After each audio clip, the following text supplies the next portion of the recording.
வங்கட மீனை எப்படி கழுவுறதுன்னு பார்க்கலாமா? அதுக்கு மீன்ல கழுத்து பக்கத்துல ஒரு கோடு போட்டுட்டு, மேலால இருக்கக்கூடிய அந்த தோல லைட்டா நகம் இருக்கணுங்க. இல்லன்னா முடியவே முடியாது.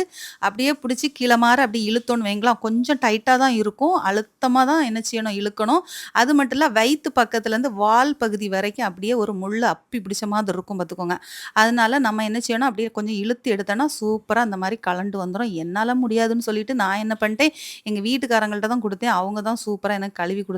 அப்புறம் சைடுல இருக்கிற சின்ன சின்ன தோலெல்லாம் அப்படியே ரிமூவ் பண்ணிட்டு, வால்ல வந்து அதில பகுதியிலேயே என்ன செஞ்சுருது, அந்த தோல் உறிஞ்சு வந்துருது. அதுக்கப்புறம் வால்லயும் கொஞ்சம் முள்ளு இருந்து அத கத்தியால அறுத்து எடுத்துட்டு, எப்பவும் போல உள்ள மீன் மாதிரியே அப்படியே பீஸ் போட்டு எடுத்தாச்சு. கழுத்து பக்கத்தில பூங்கொத்த மட்டும் அப்படியே சூப்பரா கழட்டி எடுத்தாச்சு.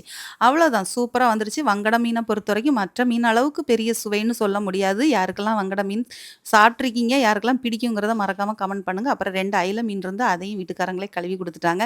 இப்படி யாருக்கு வீட்டுக்காரங்கலாம் இப்படி மீன் கழுவி தருவாங்க சொல்லுங்க?